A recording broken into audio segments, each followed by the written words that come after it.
आज का हमारा टॉपिक है पब्लिक एडमिनिस्ट्रेशन और उसके मीनिंग्स को लेकर आज हमें यहाँ पे डिस्कस करना है। जैसे लोक प्रशासन, जो आपका फर्स्ट पेपर है लोक प्रशासन, जब उसके मीनिंग्स की बात करते हैं तो लोक का मतलब यानी कि पब्लिक का मीन्स क्या होता है। पब्लिक यानी कि पब्लिक के लिए, वेलफेयर के लिए जो भी वर्क किया जाता है। एडमिनिस्ट्रेशन जो उसकी व्यवस्था होती है, कैसे उसको कंडक्ट कराना है, कैसे उसकी मतलब जो भी प्रोसेस होता है, कैसे उसको लेके चलना है। तो सबसे पहले हम यहाँ पे डिस्कस करेंगे लोक प्रशासन। और एक मेन इंपॉर्टेंट चैप्टर इसका इस और मेन इंपॉर्टेंट पॉइंट इसका ये भी हो जाता है कि जब भी आप यूपीएससी की प्रिपरेशन करते हो उसके लिए भी पब्लिक एडमिनिस्ट्रेशन बहुत ही इम्पोर्टेंट माना जाता है। बेसिकली इसकी जो मीनिंग्स है, इसके जो फीचर्स है, जैसे जिस तरीके से इसमें काम किया जाता है, क्योंकि प्रैक्टिकली जो भी यहाँ पे कोई डिस्ट्रिक्ट है, स्टेट लेवल पे जो भी एक्टिविटी कंडक्ट कराई जाती है वो सारी की सारी पब्लिक एडमिनिस्ट्रेशन के थ्रू ही कराई जाती है। और यहाँ पे जब स्टार्ट करते हैं लोक प्रशासन का अर्थ, तो लोक प्रशासन दो शब्दों से मिलकर बना है, लोक प्लस प्रशासन, और अंग्रेजी में यह पब्लिक एडमिनिस्ट्रेशन से मिलकर बना है। लोक प्रशासन को स्पष्ट करने के लिए दोनों शब्दों को विश्लेषण करना आवश्यक होता है, यानी कि दोनों शब्दों को हम एनालाइज करेंगे तभी हम इसके जो मीनिंग्स हैं उसको हम सही तरीके से स्टडी कर पाएंगे। अदरवाइज हम नहीं समझ पाएंगे कि पब्लिक एडमिनिस्ट्रेशन एक्चुअल में किस तरह से काम करता है। तो इनको पूरी तरीके से एनालाइज करना होता है। फिर प्रशासन शब्द अंग्रेजी भाषा में एडमिनिस्ट्रेशन से बना है, जो लैटिन भाषा के एडमिनिस्ट्रेट से निकला है।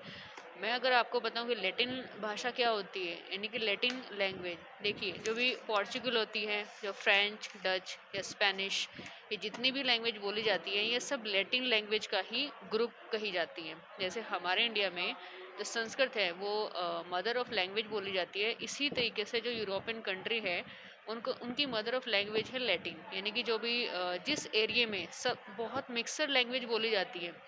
यूँ कहें कि वहाँ पे डच भी बोली जाएगी, वहाँ पे पोर्चुगल भी बोली जाती है, वहाँ पे फ्रेंच, स्पेनिश और इंक्लूड इंग्लिश और इंक्लूड चाइना की जो मंदारिन लैंग्वेज है वो भी बोली जाती है। तो इस तरह की लैंग्वेज को हम लैटिन लैंग्वेज बोलते हैं और लैटिन एरिया बोलते हैं।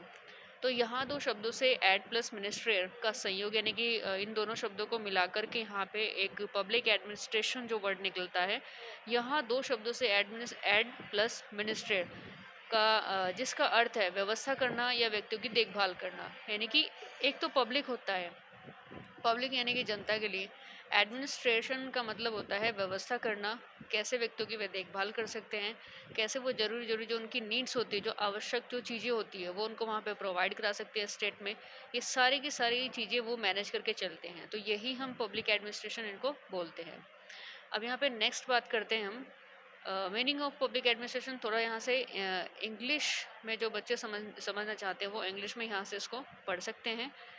यानी कि सब कुछ वही है जो अभी मैंने हिंदी में आपको बताया है, कैसे कैसे पब्लिक एडमिनिस्ट्रेशन का जो मीनिंग्स होता है वो क्या होता है, इंपॉर्टेंट कहाँ होती है, कैसे लैटिन लैंग्वेज में इसको क्या बोला जाता है, बिल्कुल वैसा का वैसा ही। अब यहाँ पे नेक्स्ट चलते हैं इसकी डेफिनेशंस, यानी कि पब्लिक एडमिनिस्ट्रेशन की जो परिभाषाएं हैं। वैसे तो बहुत सारी परिभाषाएं अलग अलग फिलोसफर ने पब्लिक एडमिनिस्ट्रेशन को लेकर दी है, लेकिन यहाँ पे अगर मैं बताऊँ जो सबसे इम्पोर्टेंट है, यानी कि जो आपको एग्ज़ाम में मेंशन करनी है। वैसे तो फाइनल के एग्ज़ाम अभी तक तो ऑप्शनली होते हैं, और अगर इन फ्यूचर आपको यूपीएससी में भी मेन एग्ज़ाम में जैसे ऐसे वगैरह लिखना होता है या लोक प्रशासन को भी टॉपिक क्लियर करना होता है रिटिन बाय रिटिन, तो वहाँ पे आप इस तरह की जो डेफिनेशंस है आप उसको मेंशन कर सकते हैं। बहुत ज़्यादा इम्प्रेशन आपका वहाँ पे एग्ज़ाम में पड़ता है।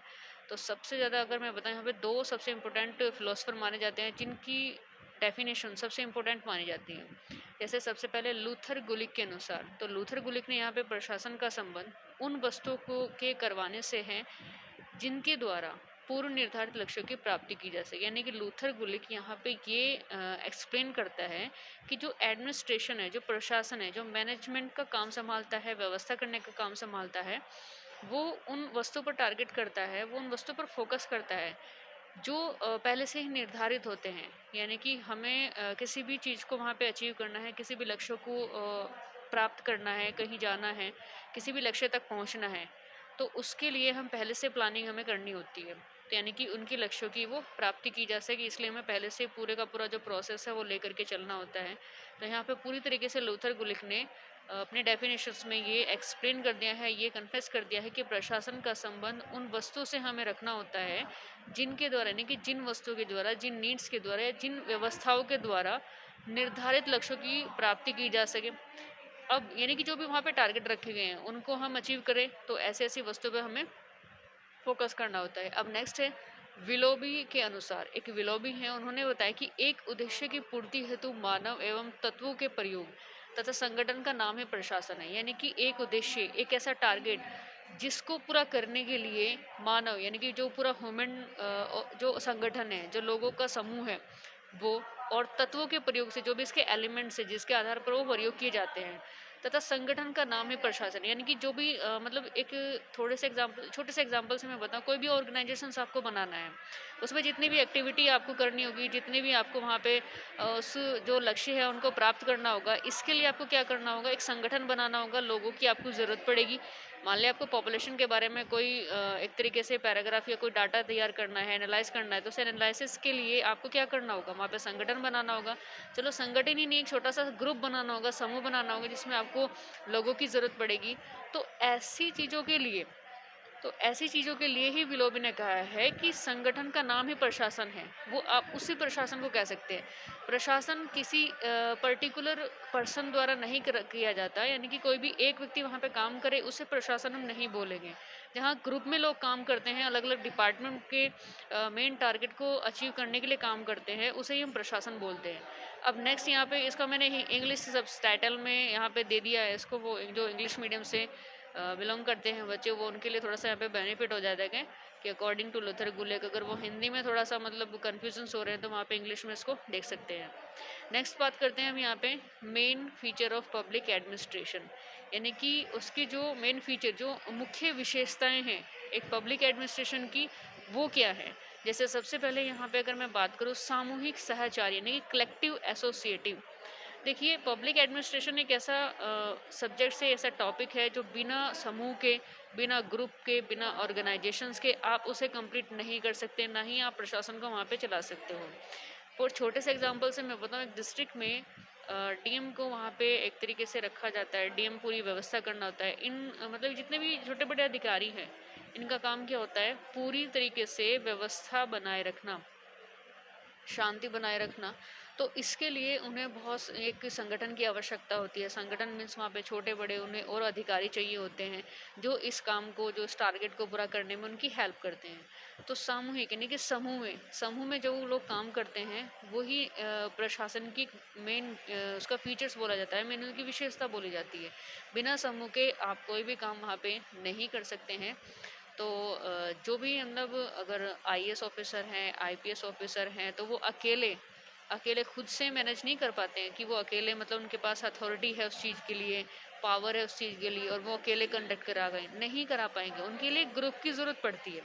तो यहाँ पे इसीलिए इसको बोला जाए, इसके मेन फीचर इसीलिए कि सामूहिक सहचर्य भी इसकी एक विशेषता होती है। नेक्स्ट है औपचारिक संगठन यानी कि फॉर्मल ऑर्गेनाइजेशन। औपचारिक संगठन एक तरीके से यहाँ पे जो भी अगर पब्लिक एडमिनिस्ट्रेशन की हम बात करते हैं तो उसमें जितनी भी हमें विशेषताएं होती हैं हमारी, जितने भी हमारे काम होते हैं, जितने भी हमारी ड्यूटीज़ होती हैं, वो सारी की सारी एक ऑर्गेनाइजेशंस के तहत ही होती हैं।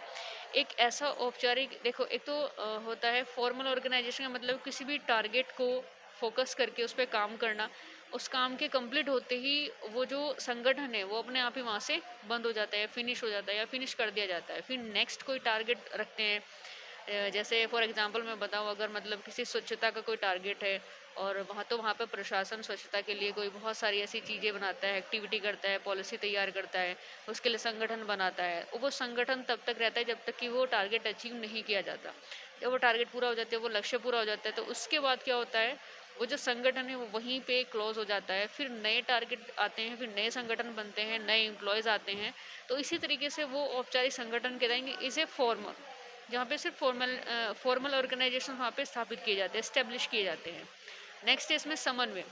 समन्वय का मतलब ये होता है कोऑर्डिनेशन, यानी कि पूरा मैनेजमेंट, पूरा बैलेंस लेके हर चीज़ को जो वहाँ पे करनी होती है कि किसी भी टारगेट को अचीव करने के लिए। टारगेट क्या होता है, वेलफेयर से जुड़े हुए लोगों के उद्देश्य से जुड़े हुए, लोगों की व्यवस्था से जुड़े हुए, कैसे आप वहाँ पे उन्हें व्यवस्था प्रदान कर सकते हो, कैसे उनकी देखभाल कर सकते हो। तो ऐसे छोटे छोटे टारगेट उनके लिए वहाँ पे रखे जाते हैं। तो कोऑर्डिनेशन के तहत ही वो कंप्लीट कराए जाएंगे और इसके द्वारा ही वो कराए जा सकते हैं, क्योंकि एक मेन फीचर्स में इंक्लूड किए जाते हैं। इनमें से एक भी फीचर्स को आप रिप्लेस करते हो, हटाते हो, तो वहाँ पे आप पब्लिक एडमिनिस्ट्रेशन के जितने भी टारगेट है उनको आप अचीव नहीं कर सकते। इसके बाद नेक्स्ट है विशिष्ट लक्ष्य यानी कि स्पेसिफिक ट्रेड्स। पब्लिक एडमिनिस्ट्रेशन के कुछ स्पेसिफिक कुछ स्पेशल टारगेट होते हैं, कुछ स्पेशल लक्ष्य इनकी ट्रेड्स होते हैं, जिनके माध्यम से वो वहाँ पे एक्टिविटी करता है, एम्प्लॉयज़ को रखता है, ऑर्गेनाइजेशंस तैयार करता है। तो ये भी एक मेन है। फिर नेक्स्ट है यहाँ पे सत्ता यानी कि अथॉरिटी। देखिए पब्लिक एडमिनिस्ट्रेशन में हर एक अधिकारी के पास काम करने की अथॉरिटी होती है। ये इसकी एक मेन विशेषता है, मेन फीचर्स हैं। क्योंकि लोक प्रशासन में अगर किसी भी अधिकारी कि जब वो छोटा है या बड़ा है, इंक्लूड अगर वो सीएम भी है या कोई डीएम भी है, अगर उसके पास वहाँ पे काम करने की अथॉरिटी नहीं है, उस स्टेट में कुछ कुछ भी करने, कोई भी एक्शन लेने की अथॉरिटी नहीं है, तब वो वहाँ पे ना तो व्यवस्था बना सकता है, ना ही वो शांति स्थापित कर सकता है। तो वहाँ पे इसके लिए मेन ज़रूरी चीज़ ये होती है कि उसके पास अथॉरिटी हो, उसके पास सत्ता यानी कि उसके पास उस चीज़ की पावर हो, अथॉरिटी हो। फिर नेक्स्ट है अर्थ यानी कि मनी। अर्थ का मीन्स होता है मनी। तो पब्लिक एडमिनिस्ट्रेशन में अगर कोई भी वहाँ पे वेलफेयर के लिए, लोगों की व्यवस्था के लिए या फिर उन्हें रोजगार से संबंधित नहीं कि जितनी भी चीज़ें होती है अगर वहाँ पे प्रोवाइड कराई जानी चाहिए, तो उसके लिए मेन जरूरी होता है उनकी वहाँ पे स्टेट के पास, वहाँ पे डिस्ट्रिक्ट के पास या प्रशासन के पास, इंक्लूड पूरे प्रशासन के पास वहाँ पे मनी होनी चाहिए, पैसा होना चाहिए। क्योंकि बिना पैसे के आप एम्प्लॉयज़ नहीं वहाँ पे कंडक्ट करा सकते, ना ही वहाँ पे ऑर्गेनाइजेशंस तैयार करा सकते हो।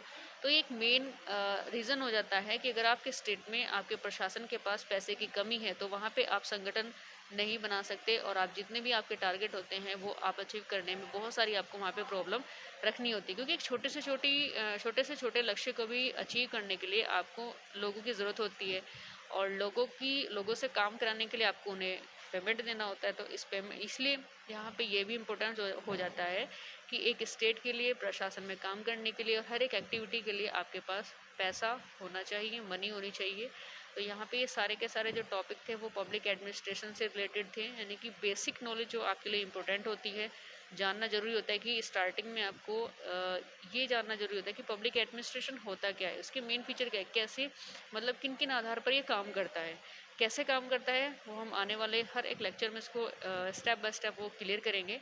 Thank you.